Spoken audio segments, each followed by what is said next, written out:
You are listening to Veggie Doctor Radio, and this is episode number 171. Welcome to Veggie Doctor Radio. I am your host, Dr. Yami, board-certified pediatrician, certified lifestyle medicine physician, certified health and wellness coach, author, speaker, mother, wife, and human being. I passionately believe in the power of diet, habits, and mindset in sparking and sustaining well-being and joy in our lives. This podcast combines expert interviews and thoughtful monologues to explore plant-based nutrition, lifestyle medicine, parenting, mindset, and other exciting and fun topics. I hope that these episodes inspire you, uplift you, and equip you with the knowledge and tools to live your best life. Are you ready to get started? Let's do it. Welcome back, veggie lovers, to another episode of Veggie Doctor Radio. I am so happy to be with you today.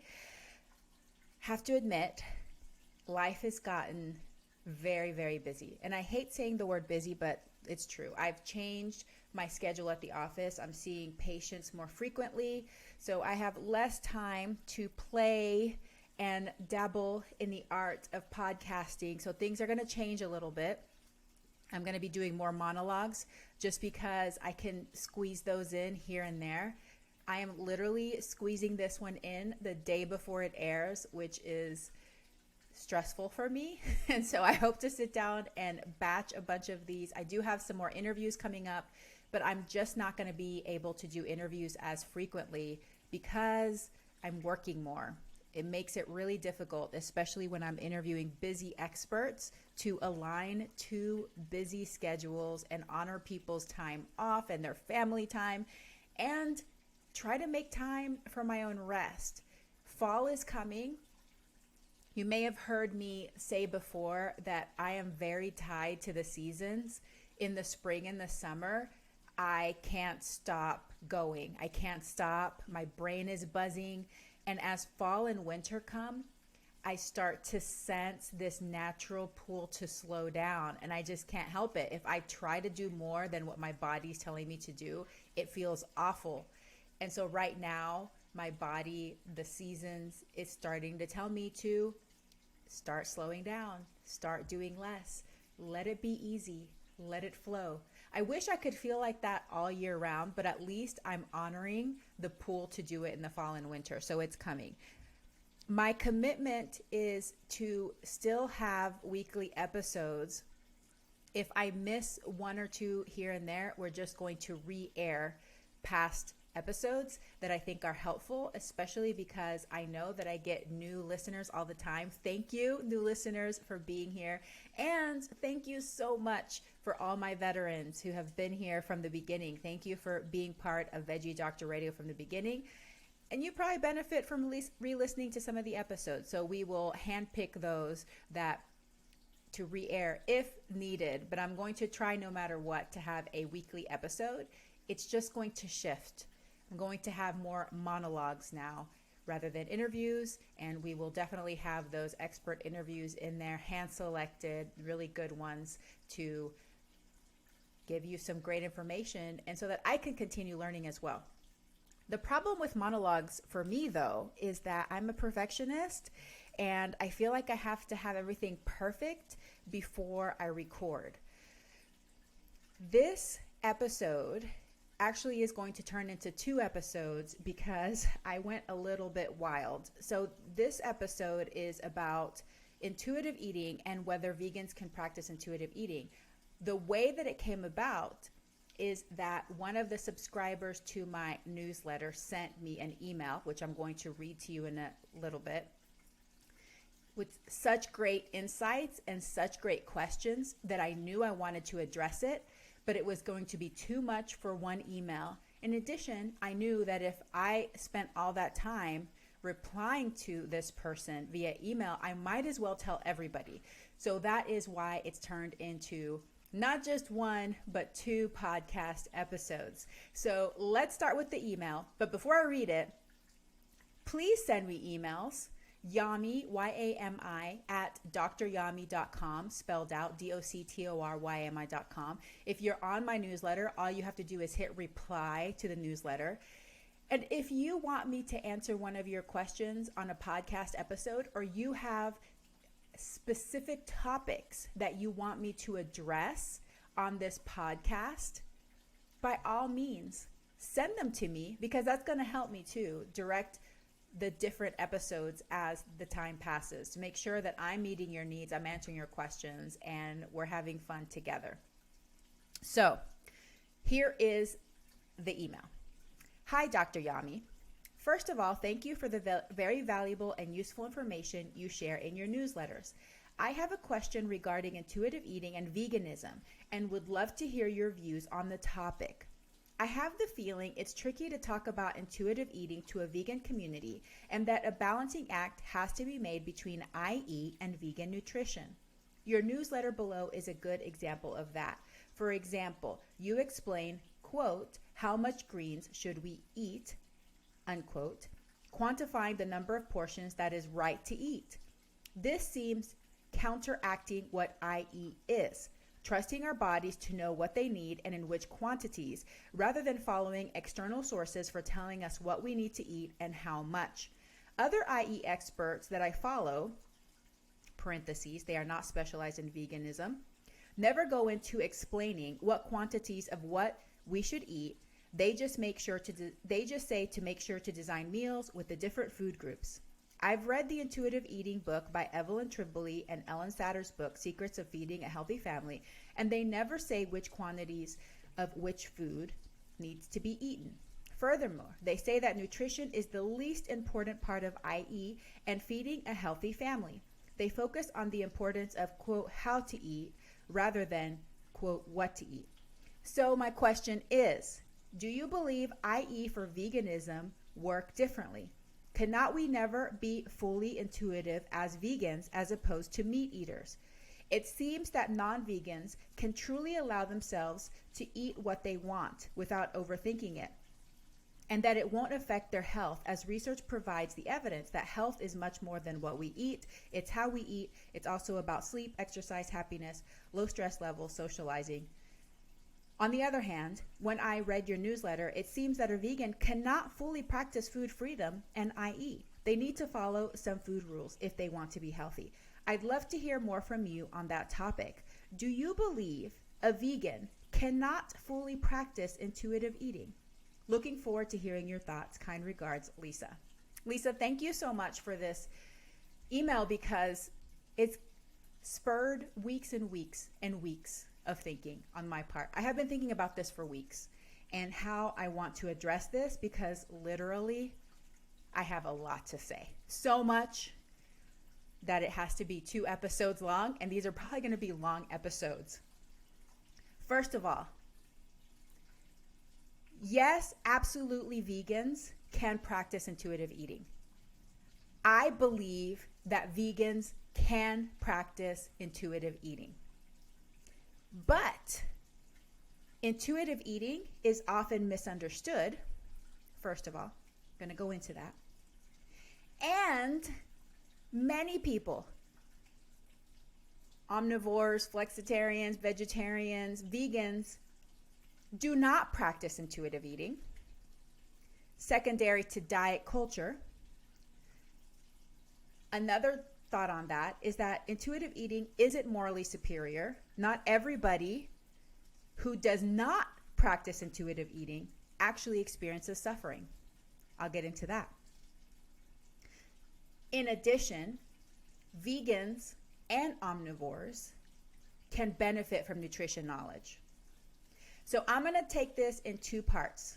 First of all, I'm going to go through a lot of definitions of what intuitive eating is, what it isn't, my thoughts on nutrition knowledge.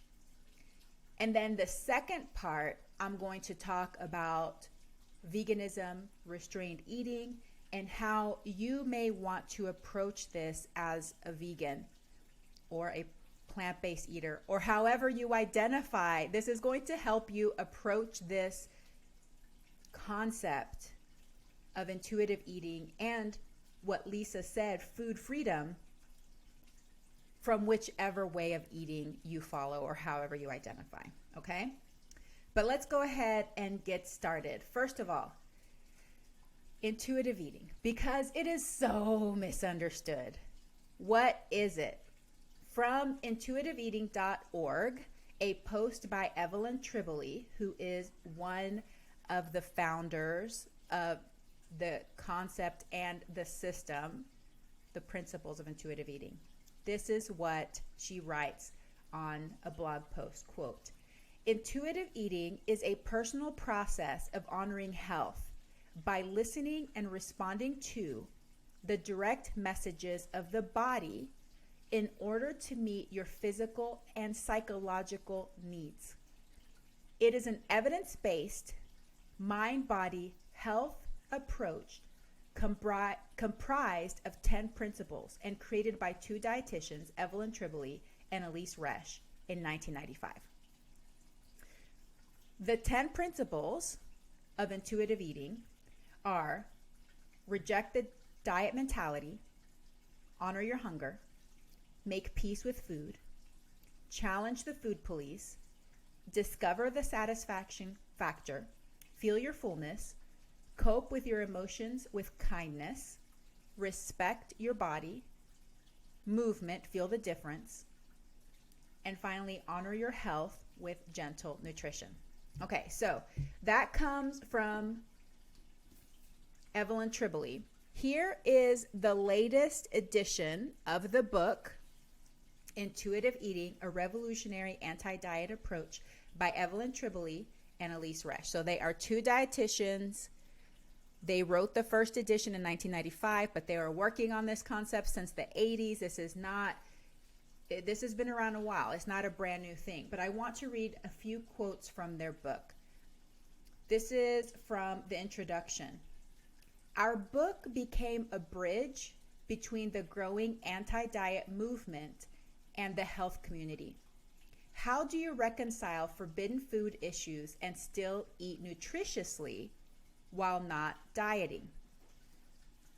Another quote, "The problem is that any focus on weight loss will sabotage your ability to reconnect with your body's intuitive eating signals. When you focus on weight, it places your attention on external measures for eating, such as the portions of foods, the macros of food, rather than connecting you with internal cues." And they also say, "Intuitive eating is a compassionate self-care eating framework that treats all bodies with dignity and respect." So see, the themes here are anti-diet, rejecting the diet culture, taking the emphasis, taking the focus off of weight loss. This came about because of the focus on weight loss that these dietitians were seeing in their practices. They were getting patients referred to them from other doctors with the goal of weight loss. They saw patients coming with an obsession for weight loss.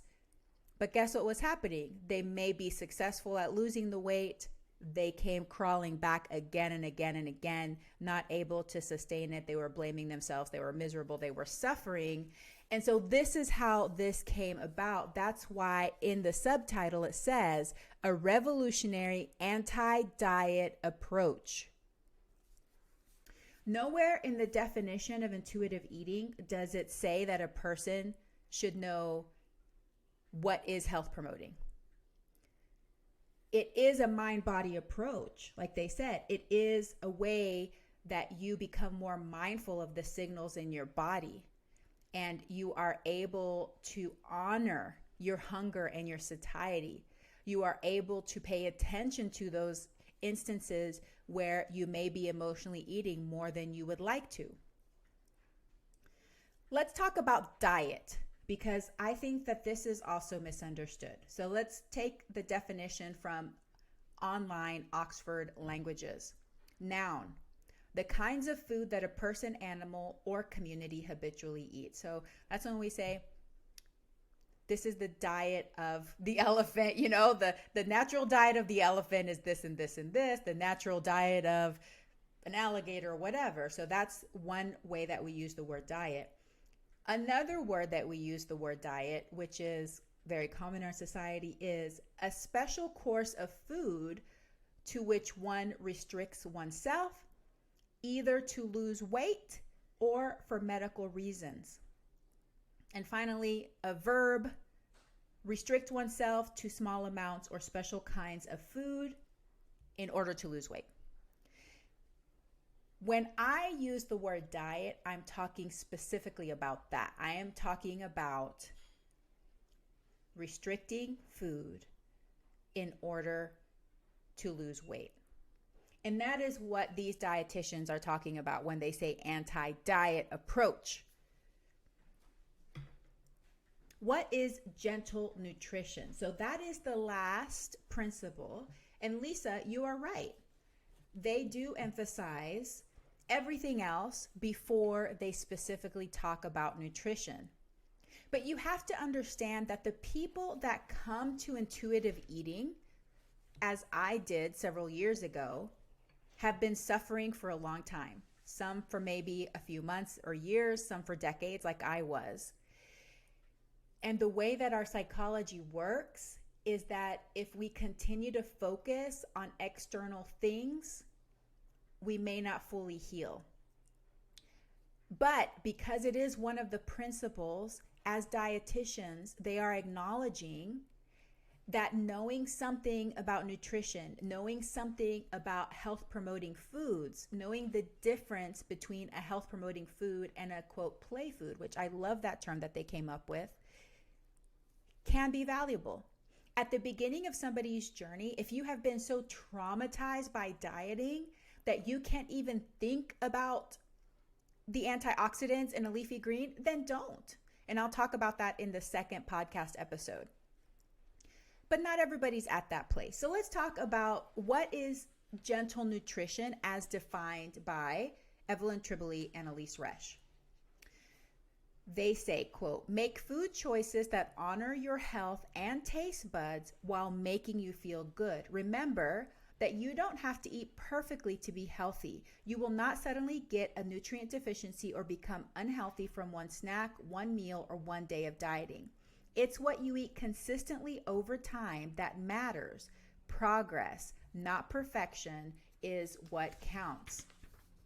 They also say in that same chapter, so this is chapter 15, principle 10, some people are eager to hear what the nutrition community is recommending in the realm of food to promote optimal health. So we'll offer suggestions. Please be sure to take out of the following sections what suits you, and be sure to let go of any guilt feelings that might emerge if you find that this information triggers any discomfort. In fact, if you find yourself being triggered while reading this section, it might be best to skip this chapter until you feel ready. That's exactly what I said before. Not everybody's ready. Some people are so traumatized.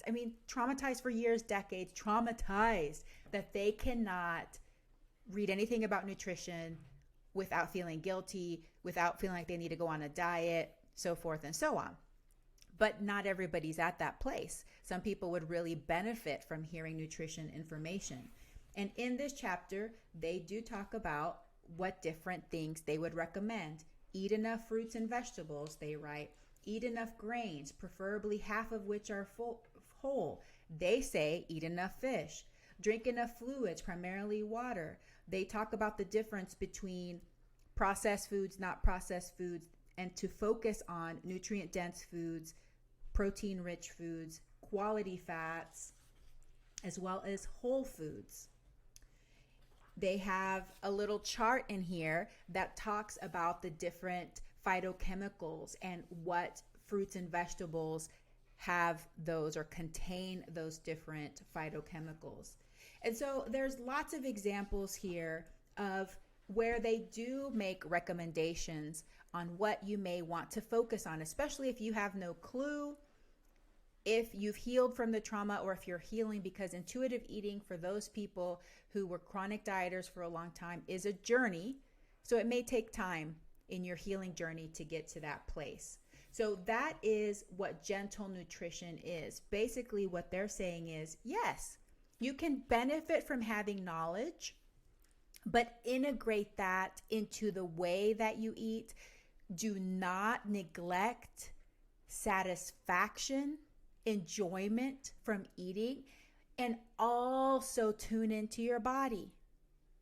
So, if you read that nuts are super healthy and we need to eat nuts every day for longevity or whatever, and you eat nuts and they make your stomach hurt, tune into that. Just because somebody says you should eat nuts doesn't mean you have to eat nuts if it doesn't make you feel good or if it makes you feel bad. Things like that. That is what gentle nutrition is. You are integrating information. You're using this amazing brain that can do those things to be mindful, take in information, process it, decide what you want to keep and what you're going to reject at this current time, because it is a journey and it's an evolution. So the way you eat right now may not be the same way you eat in 5 years. As you evolve, as the world changes around you, as you discover new and amazing foods. What intuitive eating isn't? This is so important, because it's misinterpreted. In fact, there's somebody I follow on social media, Instagram, that had this huge rant about how they didn't agree with intuitive eating.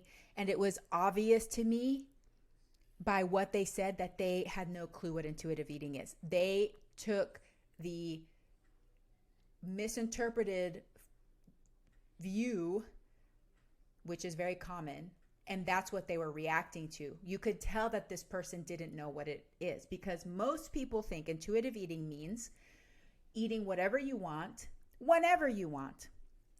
In addition to that, this really happens a lot. A lot of people think intuitive eating means that you should know exactly what to eat based upon cravings, and that translates into you should eat this because you're deficient in this thing. And so, like, we have to have some sort of psychic ability to know what we should eat at all times. And that's also not what intuitive eating means. It's not automatically knowing what are the health benefits of food. It's not automatically knowing exactly what your body needs at all times. That's not what it means. Intuitive eating is those principles that are set up to reject the diet culture that is causing people to eat based on external measures, usually calorie control, portion control, macronutrient counting, those kinds of things. So it's trying to help you unlearn those things so that you can trust yourself, trust your body, honor your hunger, honor your satiety, take in some nutrition knowledge, and integrate all of that together to come up with the way that you want to eat over time, because of it's an evolution. Progress, not perfection. Okay, so that's intuitive eating. Isn't you eat whatever you want whenever you want and you automatically know everything that you need to know about nutrition. That's not what it is. Okay, so that's intuitive eating. Now let's move on to another author that Lisa brought up, Ellyn Satter. Ellyn Satter she's not an intuitive eating person. She is a dietitian that has started her own thing, and she started writing books in the 80s. Amazing books, by the way. Great concepts, which I use every day in my pediatric practice. Thank you so much, Ellyn Satter. I love you. And it's similar to intuitive eating. There's a lot of similarities, and the intent is similar, I think, but it's not exactly the same thing.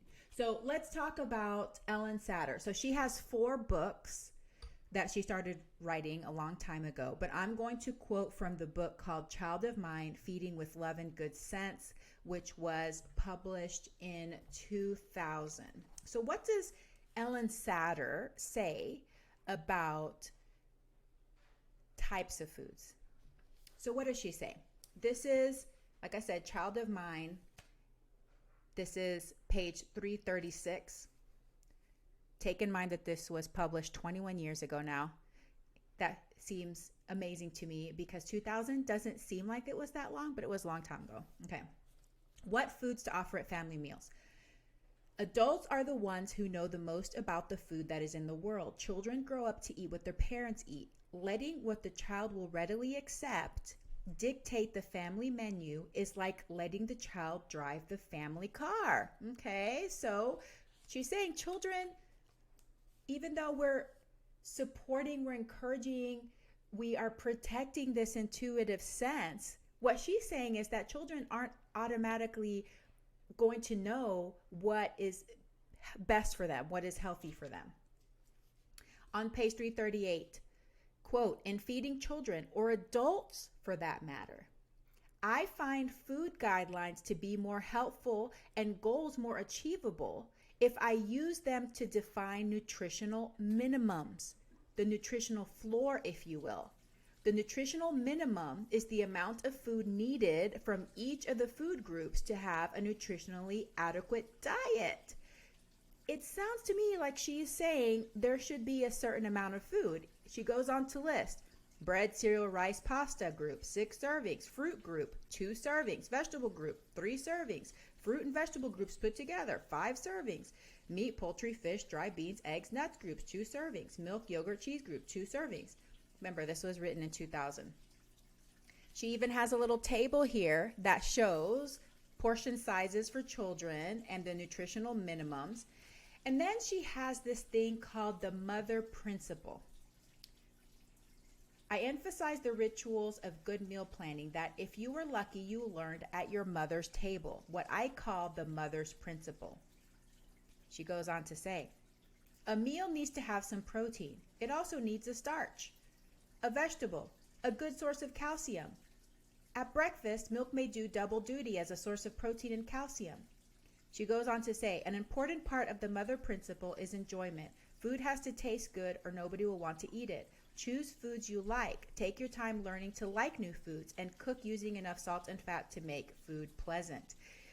So it looks to me and it sounds to me like she is talking about certain foods and how much.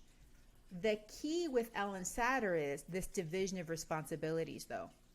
Our job as parents, so taking this to pediatrics now, which I say 30 million times a day, our job as parents is to decide what, when, and where. So we choose the foods, we plan the menus, we prepare the meals until our kids are old enough to help us, of course. And our child decides if and how much. So we are the ones choosing to develop and design these nutritionally adequate meals that are also delicious and satisfying. They shouldn't be boring, bland, those kinds of things. We're still integrating all those factors. You have to know some stuff. You have to understand based on research, based on evidence, based upon what we know to date, which is not everything.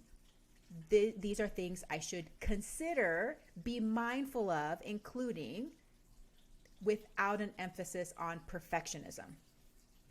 At the end, in the appendix, in Ellyn Satter's book, she has food guides and portion sizes. This was back when they still used the food pyramid, y'all. Wow. We've come a long way. 21 years, we've come a long way. She also goes into a very long rant, which I'm not going to read, about how all kids need to drink milk. Do you think I agree with that one?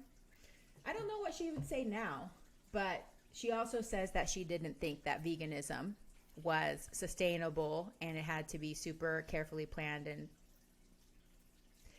in order to be safe for children. So that was 21 years ago, Ellyn Satter. I love this person. She did amazing. She has done amazing work and I use it. We have to pick and choose based upon our lifestyles what's going to work for us. Okay. So that is intuitive eating. That's Ellyn Satter. Let's talk about diet culture, because some people, thankfully, may not really have dealt with this as much because maybe they haven't gone on a diet or had to even think about this in their lives. But I would say that the majority of people have experienced this. I know I did for a long time. So let's talk about diet culture. And I am just pulling out some excerpts from Intuitive Eating, the 4th edition. This is page 26.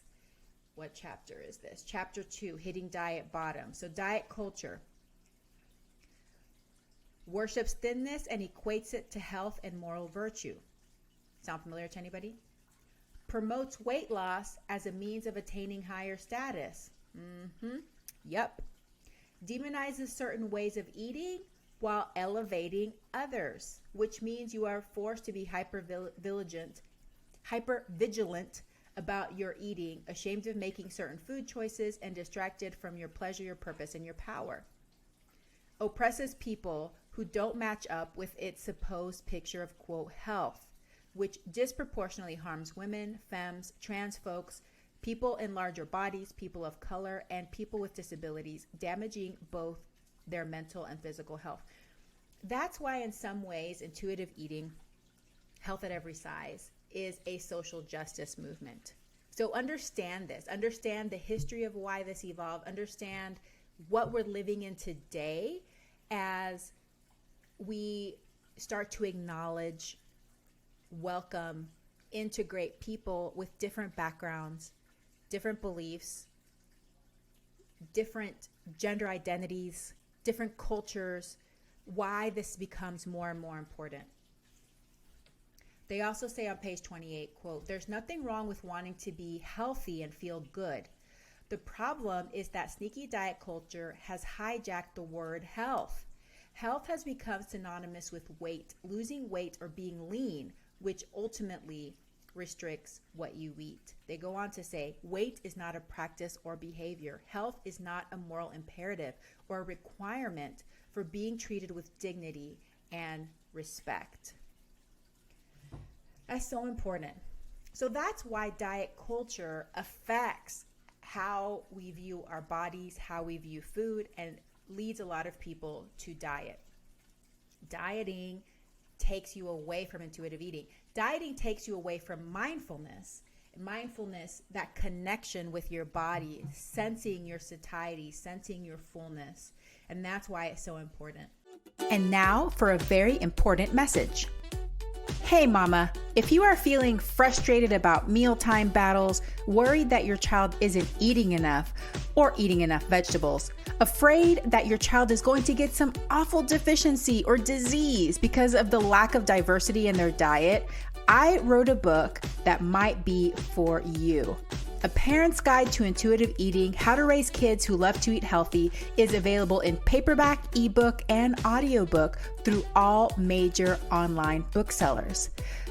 Did you know that most children are born with the innate ability to eat the appropriate amount of food to satisfy their hunger and support appropriate growth? Despite this, parents are still anxious and confused about how much and what to feed their children. In addition, many children are labeled as picky eaters or develop behaviors such as hiding and sneaking food.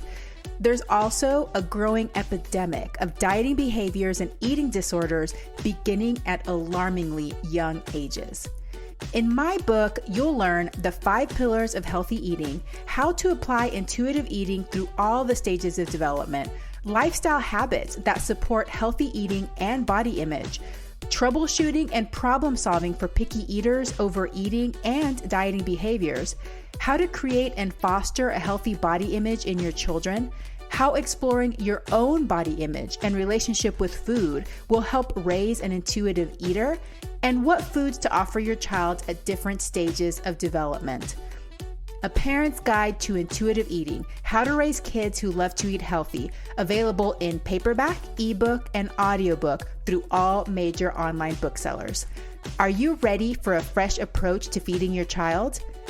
For more information, visit dryami.com/book. And now, back to the episode.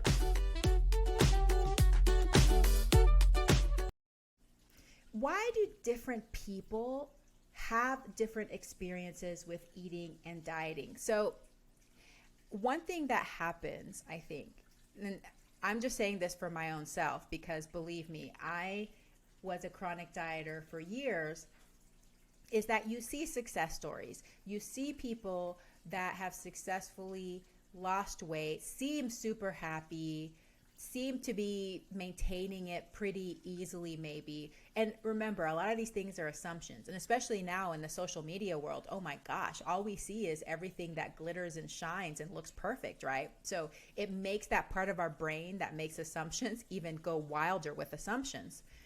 But I do think that there are differences, because as a health coach, I have worked with people that making some of these changes in their lifestyle does not seem to harm them psychologically.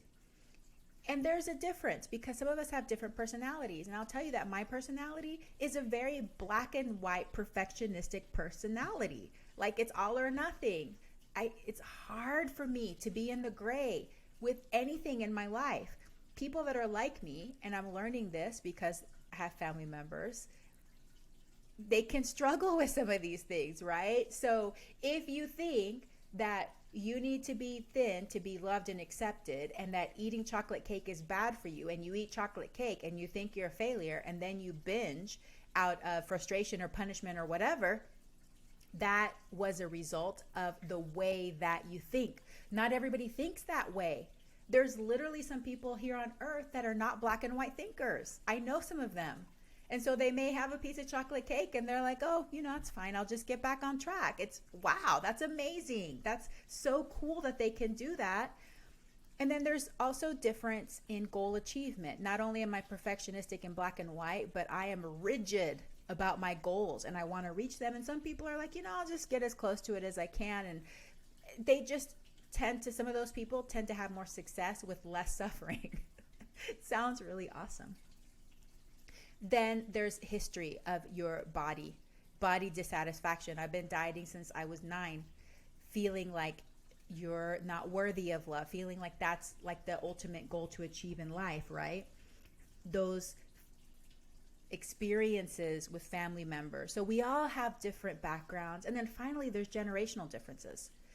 People from different generations approach problems differently. It's amazing. I love to view it that I have some older clients that they're just like, okay, this is what needs to be done, then I'll do it. It's not a problem. And part of it can be generational too. So that's why sometimes we may see that some people might go on a quote diet, which is a restrictive way of losing weight, and they don't have psychological consequences. I think it's possible. I think it's a very small percentage, but I think it's possible.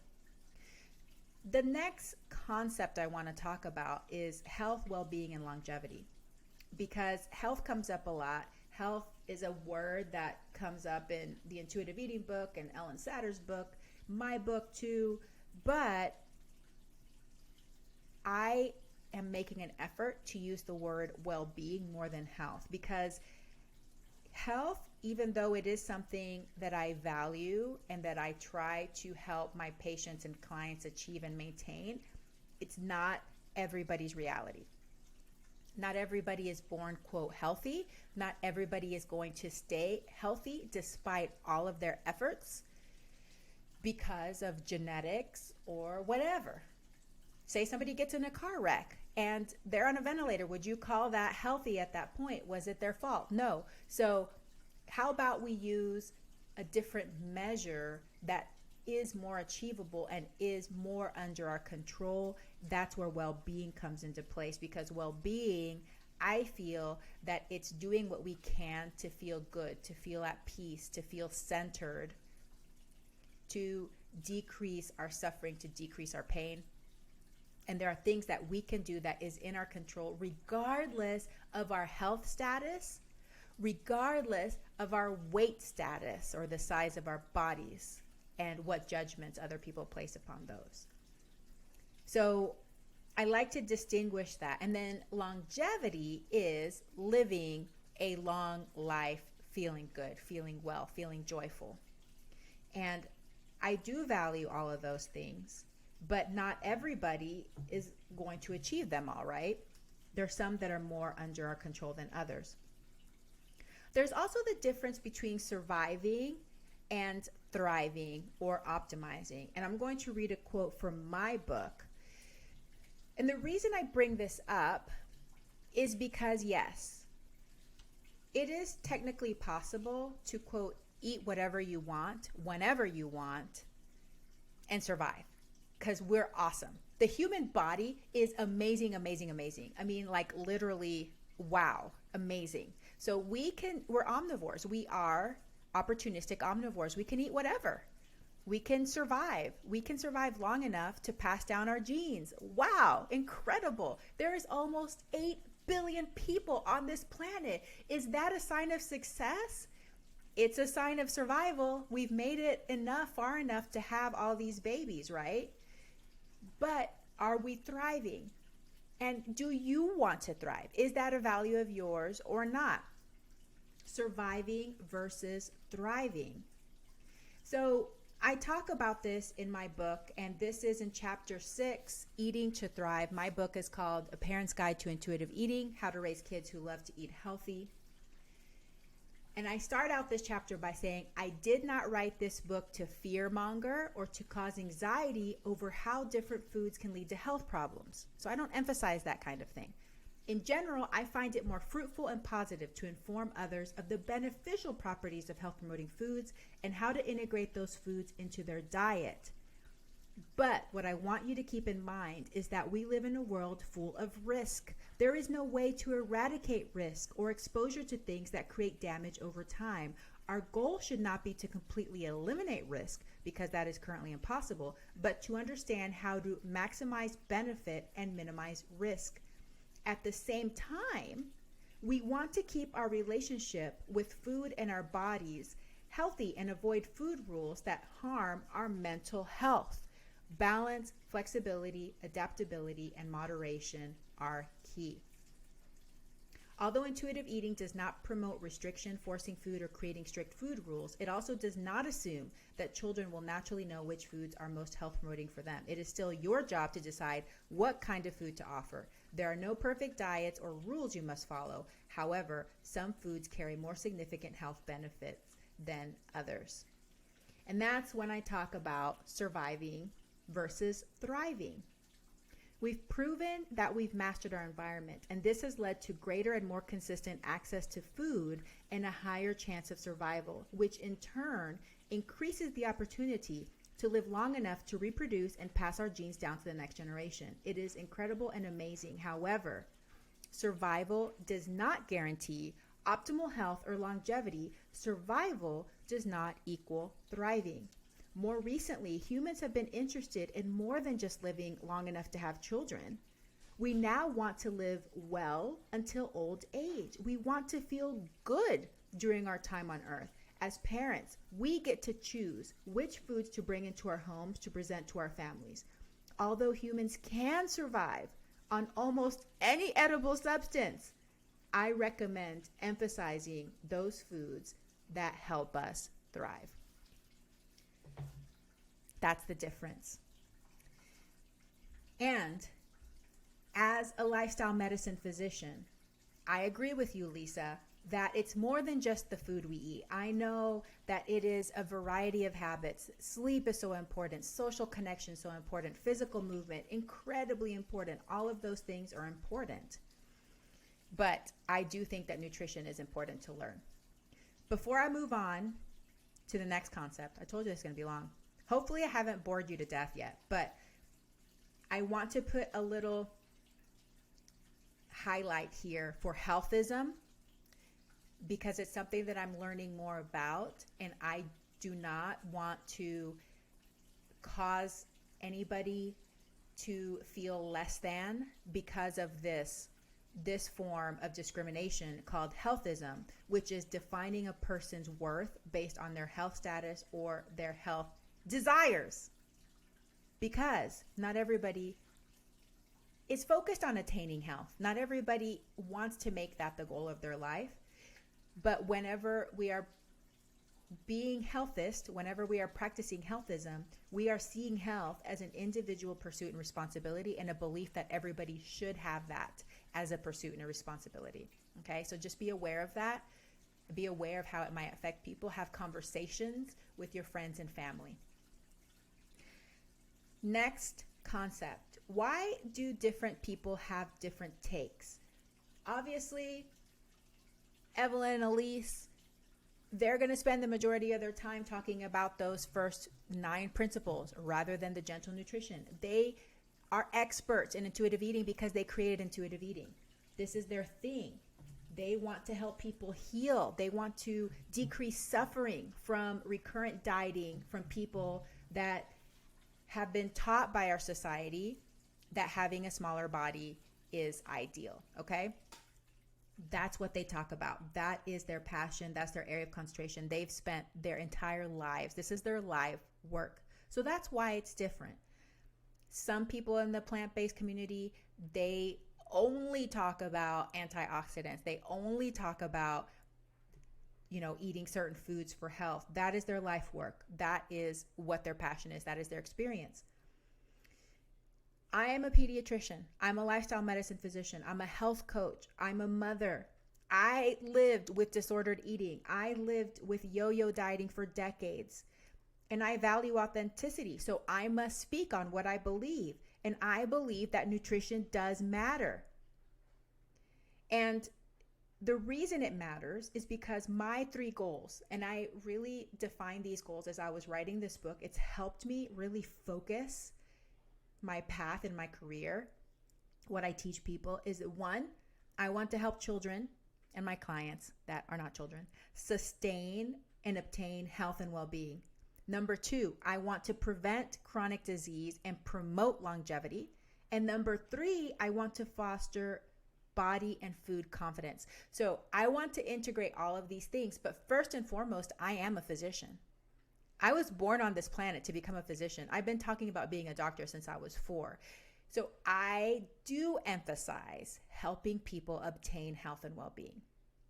That's why I talk about things the way that I do, because I know that people come to me for that information. They want guidance. Dr. Yami, how do I this? How can I help my child this? So my recommendations, my education, my teaching comes from those goals, but also I am fully aware, based upon my experiences and my journey, that we have to be careful about how we talk about nutrition, how we talk about body size, because my number 3 goal is to foster food and body confidence. I want the children of the next generation to not be dieting for weight loss, please. I want them to be focused on creating solutions for our planet so that we can live long, joyful lives instead of worrying about the size of their bodies. Okay? So those are my goals. And given all of that, I am aware of the environment that we live in, and I am aware that currently we are surrounded by processed food, fast food restaurants, and I'm not judging these things as bad or good. I am just saying this is our current environment. In addition, if we don't stay informed, if we just rely on what's around us all the time and just follow the crowd, then we are going to continue to fall into the same habits and behaviors that may be increasing our risk of chronic disease, early mortality, disease, not feeling good. So this is why I think it's important.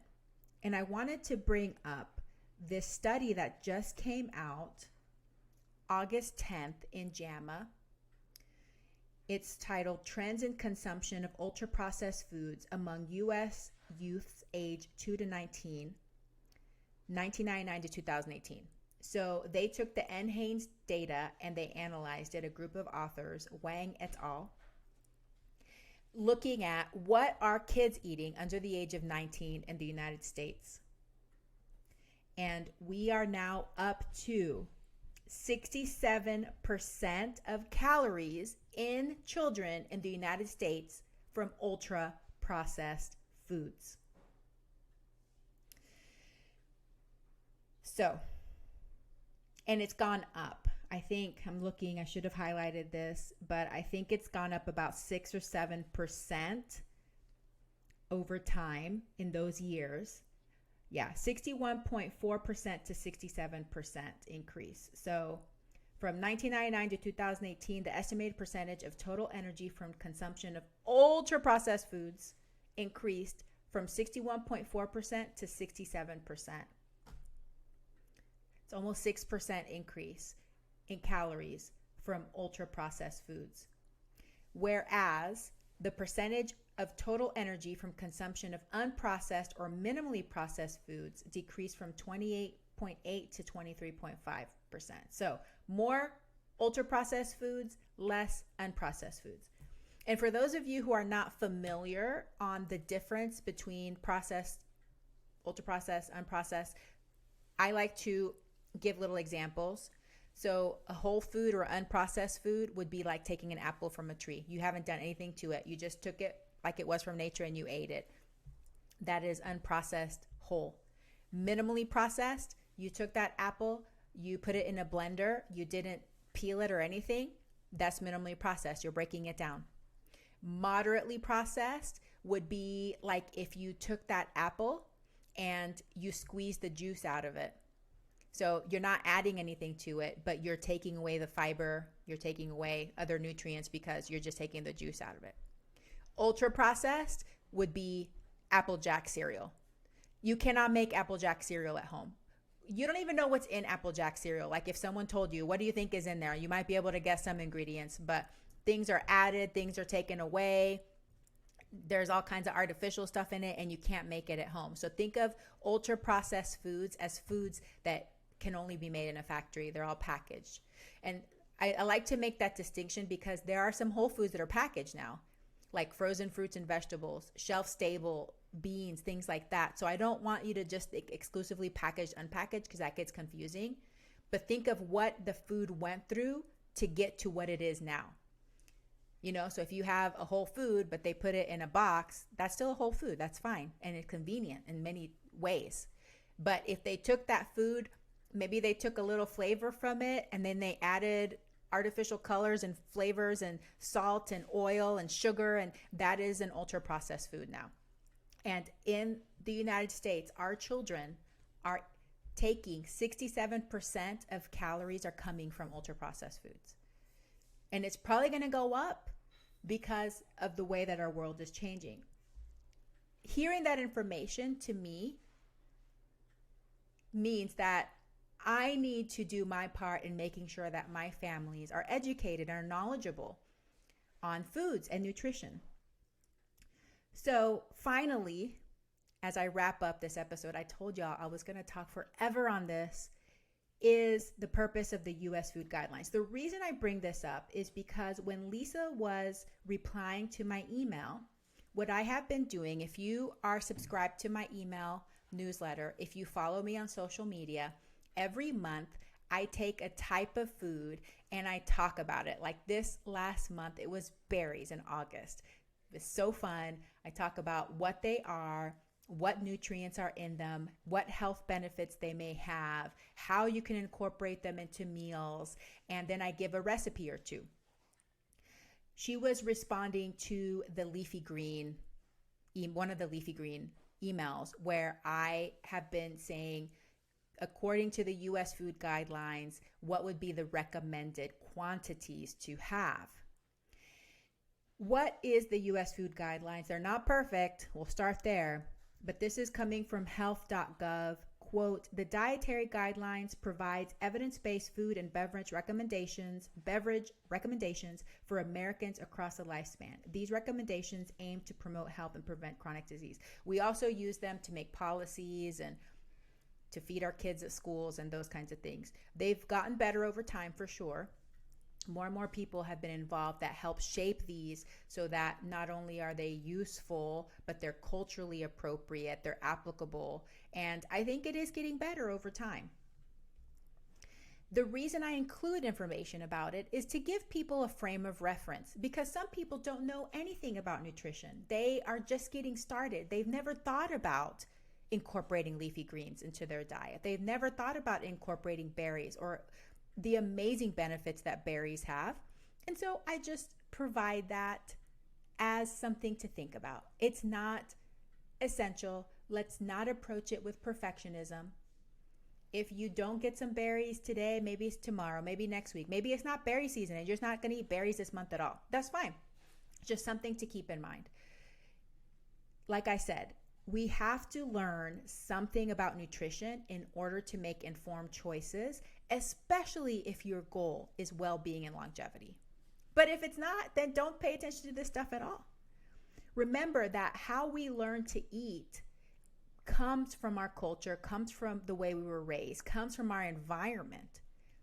So it may not be the way that we want to continue to eat. If you grew up in an environment where you mostly ate fast food and processed foods, you may not want to continue to eat that. You may realize you have stomach aches and constipation and heartburn all the time. You may not want to continue to eat like that. So you may be searching for information to help you, to guide you.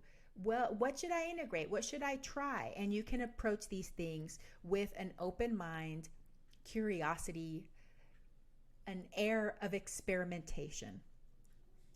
So that's why I include these things. And remember that what we learn to eat is what we've been exposed to. This is the same for us as adults as it is for kids. If you have kids, remember that they learn to like foods that they are consistently and repeatedly exposed to. No other way. No other way. And that's how we are too. Okay? So, the U.S. food guidelines are not perfect. They are tainted by private interests, big food corporations. It is getting better, but I include those as a way to just give you a little more information. This is the end of part 1 of my very long answer to Lisa's question. Again, Lisa, thank you so much for submitting this question.